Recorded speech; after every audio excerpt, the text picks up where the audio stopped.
Hello friends, आज हम लोग करके आए हैं पीडीआई किया सेल्टोस की। और वो किया सेल्टोस किसकी है? आपको लग रहा होगा कि मैं ले रहा हूँ क्योंकि लास्ट टाइम किया गया था। नहीं, किया है भाई साहब की किया सेल्टोस। पीडीआई करने गए थे और पीडीआई करके हम वापस आ रहे हैं। आपको दिखाएंगे पीडीआई की सारी चीजें, लेकिन उससे पहले भाई साहब सक्सेना जी, इन्होंने मुझे कांटेक्ट किया था पीडीआई के लिए। देखो जी, हम जब गाड़ी परचेज करते हैं ना, तो हमारे पास एक दो ऑप्शन होते हैं। कुछ जगहों पे मैंने देखा कि आप रजिस्ट्रेशन करा के तभी गाड़ी ले सकते हो।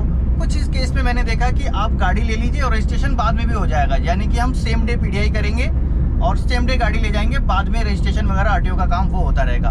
लेकिन यहाँ पे इन लोगों ने बोला कि नहीं जी, हम रजिस्ट्रेशन कराएंगे और तभी गाड़ी बाहर निकलेगी। मुझे आइडिया नहीं है आखिर क्यों ऐसा अलग अलग चीज़ें हैं। अगर आपको कुछ पता होगा तो प्लीज़ कमेंट बॉक्स में ज़रूर मेंशन करना, इससे हमको भी पता लगेगा। लेकिन फ़िलहाल हमारी गाड़ी पीडीआई करने के बाद और रजिस्ट्रेशन करने के बाद हमको मिलेगी।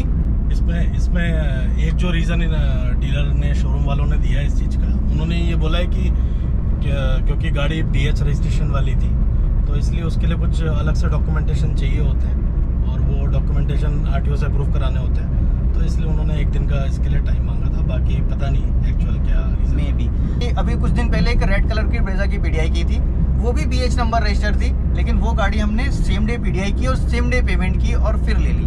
अब इस केस में क्या होता है, पेमेंट सारा कर देना होता है। पेमेंट पहले ही कर दिया तो उसके बाद फिर पीडीआई का कुछ मकसद ऐसा लगता नहीं है कि यार पेमेंट कर चुके हैं, अब तो हाँ ना कुछ कर नहीं सकते हम लोग। तो इसमें क्या होना चाहिए और एक्चुअल में क्या फैक्ट है, आपको क्या लगता है कमेंट में ज़रूर मेंशन करना। तो जी अभी सवाल पहला नंबर 1, किया सेल्टोस से पहले कौन सी गाड़ी ऑन कर रहे थे आप? मेरे पास मारुति की स्विफ्ट थी। ये स्विफ्ट जिसमें हम लोग अभी बैठे हैं। और अभी सेल्टोस में गए, बजट फिक्स था 12-15 के आसपास का, 12-13 के आसपास का बजट था। उसमें एक ब्रीजा और ब्रीजा सीएनजी मॉडल और एक ये सेल्टोस, इन्हीं दो में सिलेक्शन करना था, तो फाइनली सेल्टोस कर ली। या तो ब्रेजा या सेल्टोस, तो इसमें आपने सेल्टोस सेलेक्ट कर लिए। बाकी और कुछ भाग दौड़ कहीं कुछ नहीं, इन दो को ही रखा था। दो को ही रखा था। चलो जी, 2 को रखा था और उसमें से एक सेल्टोस कल भाई साहब की अपनी हो जाएगी। फिलहाल आज भी अपनी हो गई है, पेमेंट दे चुके हैं, कल डिलीवरी ले लेंगे। पीडीआई आज कर चुके हैं, सारे फोटो इमेज सारी चीज़ें हमने करके रखी हैं। इन केस अगर आपके साथ ऐसा हो तो क्या क्या करोगे, पीडीआई में क्या चेक करोगे। चलो वीडियो स्टार्ट करते हैं, आपको दिखाते हैं। पीडीआई का सबसे पहला काम हम करेंगे गाड़ी का विन नंबर चेक। ये गाड़ी का एक यूनिक नंबर होता है, इसकी लोकेशन हर मैन्युफैक्चरर के अलग होती है। किया की सीट के नीचे है, ब्रेजा में भी आती है, टाटा में भी यहीं आती है, और गूगल कर लोगे आपको पता चल जाएगा। इस विन नंबर से आप मंथ और एयर गाड़ी का मैन्युफैक्चरिंग भी डिकोड कर सकते हो। मैंने इंस्टाग्राम पे बताया कैसे डिकोड कर सकते हैं। दूसरी चीज़, गाड़ी कितनी चली हुई है। गाड़ी की इसकी रीडिंग 13 किलोमीटर की है, 100 किलोमीटर से अंदर ही होनी चाहिए, ये बात का ध्यान रखना। दूसरा, स्टीयरिंग वगैरह आप चेक कर लो, स्टीयरिंग पे कोई ऐसे स्क्रैच वगैरह तो नहीं है। अगर गाड़ी के साथ स्मार्ट की आती है तो दोनों की को एक बार चेक कर लीजिए, 2 की मिलेंगी आपको। चेक कर लीजिए दोनों प्रॉपर फंक्शनिंग है कि नहीं है। कई बार दूसरी की काम नहीं कर रही होती, कोडिंग नहीं होती है। फिर गाड़ी के इंटीरियर पे एक बार अच्छे से फोकस करो, किसी भी पार्ट में कोई ऐसा खोलने के निशान या स्क्रैच ऐसा कुछ तो नहीं है, या कई बार होता है कि खोला और दोबारा फिट किया, या कुछ लूज फिटमेंट तो नहीं है, वो चीज़ें चेक कर लो। गाड़ी के साथ कौन कौन सी चीज़ें हैं, फंक्शनिंग है, लॉक अनलॉक, इसके साथ सनशेड आते हैं, घुमा के देख लो पूरा प्रॉपर अंदर जा रहा है नहीं जा रहा है, कहीं अटक तो नहीं रहा है, कहीं से कुछ कटा तो नहीं है। स्क्रैचेस वगैरह अपने एक बार हाथ मार के देख लो। बाकी इंटीरियर तो चेक करने के लिए कोई भी ऐसा टेक्निकल होने की ज़रूरत नहीं है। लेकिन हाँ, एसी के कंट्रोल्स आप अपने हाथ से एक बार घुमा के चेक करो। अगर मैनुअल है तो पूरा घूम रहा है, नहीं घूम रहा है, कोई रिस्ट्रिक्शन तो नहीं है। कई बार ये वायर से चल रहे होते हैं तो इनमें रिस्ट्रिक्शन होता है। गियर लीवर चेक कर लो, प्रॉपर गियर लीवर काम कर रहा है नहीं कर रहा है, कहीं अटक तो नहीं रहा है। इसके अलावा इंटीरियर में आप पूरा कारपेट चेक कर लो, कारपेट में कोई कट का निशान तो नहीं है, कहीं जला कटा तो नहीं है। बाकी ये सारी चीज़ें इंटीरियर की हैं, इन पे बहुत ज़्यादा मैं फोकस नहीं करूँगा, आप अपने हिसाब से इसको चेक कर लेना। मेरा मेन फोकस रहेगा इंजन पे और साथ में गाड़ी का पेंट, कहीं गाड़ी डेंट तो नहीं है, पेंट तो नहीं है, कहीं रीपेंट तो नहीं हुई है। इसको चेक करने के लिए आसान तरीका, डायरेक्ट सनलाइट में गाड़ी को लगाओ और साइड से इसको देखना शुरू करो, पैनल वाइज चेक करो। एक बार में सिर्फ एक ही पैनल पे आप फोकस करो। आप साइड में बैठे और साइड में आप किसी भी ऑब्जेक्ट को देखो, उसका रिफ्लेक्शन देखना, कुछ टेढ़ा मेढ़ा तो नहीं हो रहा है और कुछ ऐसा तो नहीं है कि आपको ऐसा लग रहा हो कि यार यहाँ पे मुझे लग रहा है कि शायद पेंट दोबारा किया गया है। तो आप उस गाड़ी को खोल के चेक कर लो, अंदर की तरफ का एरिया चेक कर लो। दूसरा, हाथ लगा के चेक करना। अभी देखो मैं हर पैनल को हाथ लगा के चेक कर रहा हूँ, पर्पस आपको दोनों चीज़ की फीलिंग आ जाएगी। सपोज इस वाले में आपको लगा, आपने फील किया, फिर दूसरे वाले में आपने फील किया, कहीं कोई ज़्यादा रफनेस तो नहीं है।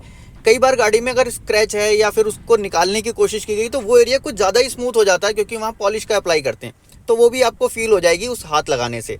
आपने हाथ से टच करके पूरे पैनल फील करने हैं। आपके हाथ गंदे होंगे मान लिया, लेकिन वो तो करना पड़ेगा आपको, क्योंकि गाड़ी जब शोरूम पे आती है तो कई बार ऐसा होता है शोरूम में लगाते समय या निकालते समय, या फिर किसी का क्लच से पैर छूट गया, गाड़ी कहीं टकरा गई, हो जाता है, कोई बड़ी बात नहीं है।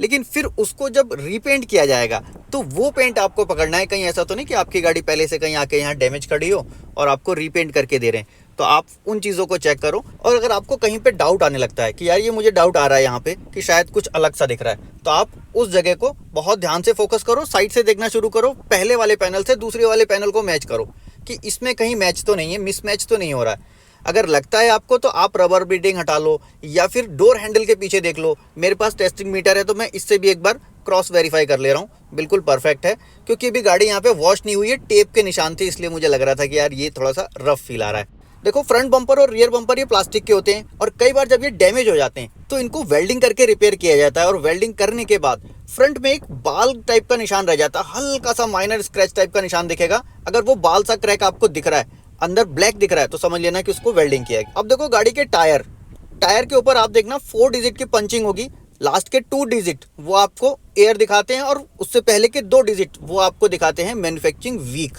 ये चेक कर लेना, पांचों टायर एक ही बैच के बने हुए होने चाहिए और सेम एयर का मैन्युफैक्चरिंग होनी चाहिए। स्टपनी, बाकी साथ में अटैचमेंट, जैक, वो सारी चीज़ें एक बार चेक कर लेना। अब इंजन वे पे आ जाते हैं सीधे, जो हमारा मेन सेक्टर है। इंजन को एक बार स्टार्ट कर लेना, और स्टार्ट करके यहाँ नॉइज़ फील करना, इंजन के अंदर कोई एक्स्ट्रा नॉइज़ तो नहीं है, इंजन में कैसा वाइब्रेशन है, और वो एसी ऑन करने के बाद कितना बढ़ जा रहा है। जब गाड़ी स्टार्ट हो आप एक बार एसी को ऑन करना, फिर एक बार साउंड को समझना, फिर एक बार एसी को ऑफ करना, और जब ऑन कंडीशन में होगा इसकी पुली, बेल्ट, ये सारी चीज़ें चेक करना जो आपको मूव करती हुई दिख रही हैं, बस हाथ पीछे रखना, इसमें हाथ नहीं आना चाहिए। अब स्टार्ट करते हैं इंजन वे की मेन चेकिंग। देखो इंजन ये 2 पार्ट में होता है, ऊपर जो लगा हुआ है ये पार्ट हेड होता है, नीचे ब्लॉक होता है। अब इसके बीच में इस जॉइंट पे कहीं भी आपको कोई सीलन नहीं दिखनी चाहिए, कोई ऑयल का लीकेज नहीं देखना चाहिए। ध्यान लगा के देखना, इसके बीच में उंगली लगा के भी चेक कर लेना, ऐसा तो कुछ नहीं कुछ सीलन है या फिर ऑयल है, वो सारी चीज़ें बिल्कुल भी दिखनी नहीं चाहिए। अगर दिख रही हैं तो तुरंत क्वेश्चन करना जी ये क्या है। और साथ में हर फिटिंग पे आपको मार्किंग दिख रही होगी, वो मार्किंग जरूर साथ में मैच करते चलना। ये देखो कूलेंट की लाइन जा रही है, इसके ऊपर भी मार्किंग लगी हुई है। कूलेंट की लाइन के आसपास कहीं भी कूलेंट का कलर नहीं दिखना चाहिए, ऐसा नहीं कि वहाँ पे आपको कूलेंट का ब्लू या पिंक कोई कलर दिख रहा हो, वो भी चेक कर लेना। साथ में वायरिंग पे जो इंसुलेशन है, सपोज आप इंजेक्टर के वायर देख रहे हो तो चारों वायर एक जैसे हैं, किसी पे कोई अलग कलर का टेप तो नहीं है। साथ में गाड़ी का ये सीलेंट लगाया जाता है गाड़ी के जॉइंट्स पे, ये कहीं डैमेज तो नहीं है, सीलेंट मैच कर लेना। और एक बार डिपस्टिक निकाल के इंजन ऑयल की कंडीशन भी मैच कर लेना, क्या वो मीटर के साथ मैच कर रही है, जितनी मीटर रीडिंग दिखा रही है उतना ही कलर दिखा रहा है इंजन ऑयल का। और इंजन ऑयल का लेवल भी चेक कर लेना, क्या ये मैक्सिमम निशान तक है। और ये ऑयल वाली चीज़ें आप गाड़ी स्टार्ट करने से पहले ही करना। उसके बाद गाड़ी के अंदर चलते हैं, गाड़ी के जितने फंक्शंस हैं उन फंक्शन को एक बार चेक करना, सारे फंक्शन काम कर रहे हैं कि नहीं कर रहे हैं। एसी ऑन करके देख लेना कूलिंग प्रॉपर कर रहा है, और एसी के वेंट मूव करके देख लेना, कोई वेंट ऐसा तो नहीं कि टूटा हुआ है और आपको पता नहीं चल रहा है। हैंड ब्रेक भी चेक कर लेना, और एक बार कोशिश करना कि जो सेल्स वाले हैं वो आपको पूरा डेमो दे दे गाड़ी का कि कौन सा स्विच क्या काम करता है। इससे स्विच की फंक्शनिंग भी चेक होगी और आपको पता भी चल जाएगा जी इसका ये काम है। और मैक्सिमम टाइम हम गाड़ी की फ्रंट सीट पे बैठ के सारे काम कर रहे होते हैं, गाड़ी के रियर सीट पे भी एक बार बैठ जाना, क्योंकि जो आपको रियर सीट से व्यू आएगा वो फ्रंट से नहीं आएगा। इसके बाद हो सके तो गाड़ी को थोड़ा ड्राइव करके देख लेना, शोरूम के अंदर ही चला लेना, अगर वो परमिशन देते हैं उनका एरिया है तो फिर एक बार चला के अच्छे से चेक कर लेना। स्टीयरिंग पूरा टर्न करा के, दूसरी तरफ टर्न करा के, कोई एक्स्ट्रा नॉइस तो नहीं आ रही है गाड़ी में, और चलने में कोई गाड़ी वाइब्रेशन तो नहीं फील करा रही है। बिल्कुल भी नहीं आ रही, करना है रेव करना थोड़ा सा, ये तो हो रहा है, बस छोड़ दो। सही है जी, कांग्रेचुलेशन, आपकी गाड़ी बिल्कुल फ्रेश है। बधाई हो जी। तो जी पीडीआई हमारी यहाँ कंप्लीट हो गई। किया सेल्टोस एचटी के वेरिएंट 13,20,000 रुपये में पड़ा है, और ये पड़ा है आपको 18,000 रुपये की एक्सेसरीज और साथ में एक्सटेंडेड वारंटी के साथ। अभी पेपर वर्क बाकी है थोड़ा सा, वो कंप्लीट कर लेते हैं। पेपर वर्क की भी डिटेल मैंने एक वीडियो बना रखी है, अगर आपको लगता होगा आपको चाहिए कि पेपर वर्क में हमें क्या क्या चीज़ें ध्यान रखनी चाहिए, कहाँ पे थोड़ी सी चालाकी हमको दिखानी चाहिए और कहाँ पे चालाकी शोरूम वाले दिखा जाते हैं, तो उसके ऊपर भी मैं एक वीडियो बना दूंगा नेक्स्ट पीडीआई के ऊपर। वीडियो अगर अच्छी लगी हो तो लाइक ज़रूर करना, और मन में कोई सवाल हो या फिर कोई सुझाव प्लीज़ कमेंट बॉक्स में ज़रूर लिख के जाना। मिलूंगा आपसे नेक्स्ट वीडियो में ऐसे ही किसी इंटरेस्टिंग टॉपिक के साथ। Thanks for watching. हमने जियो दिखाया, फिर ऑडियो में बात की तो ऑडियो वालों ने फिर यहाँ से कैलकुलेशन किया।